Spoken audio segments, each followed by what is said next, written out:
Olá, meu nome é Daniel Amorim Assunção Neves, sou professor de Direito Processual Civil do curso Fórum e essa é mais uma pílula jurídica a respeito do novo CPC. Eu queria, na verdade, nessa pílula tratar com você do prazo que a parte tem para rolar testemunha. Tá? Então, vamos imaginar que foi deferida a produção da prova testemunhal, ou por provocação da parte, ou determinada de ofício, pouco importa, e aí nós vamos ter que trabalhar o prazo para se arrolar a testemunha.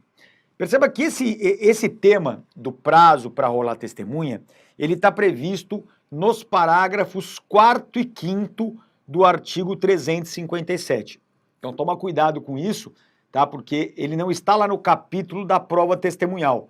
Ele, na verdade, vem previsto no artigo que trata do saneamento e organização do processo, que é justamente esse artigo 357 do CPC. E aí nós vamos descobrir o seguinte, que há duas formas do juiz sanear e organizar o processo.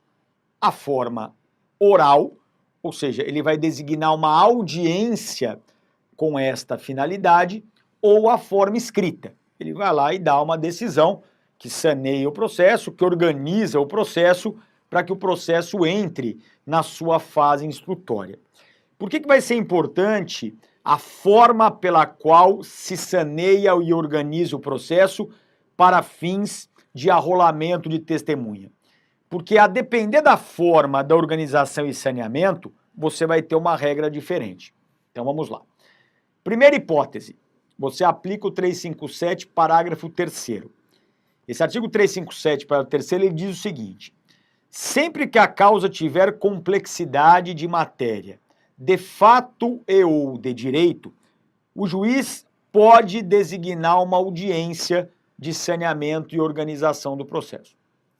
Leva a crer, portanto, que seja a forma excepcional, porque, na verdade, a maioria absoluta dos processos não tem essa complexidade. Mas quando houver essa complexidade, o juiz vai designar a audiência. Muito bem.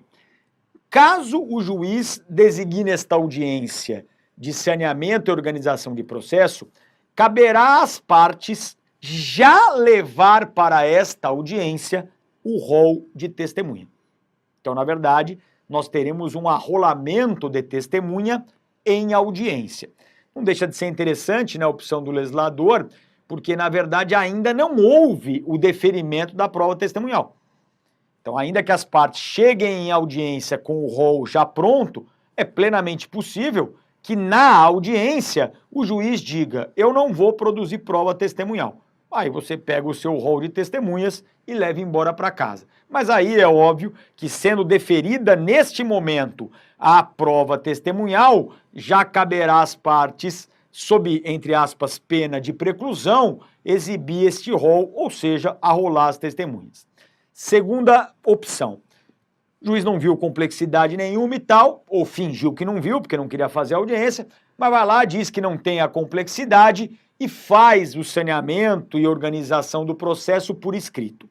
Nessa hipótese, o juiz vai intimar as partes para que façam o arrolamento das testemunhas, é óbvio, desde que a prova testemunhal tenha sido deferida, num prazo de até 15 dias. Até 15 dias.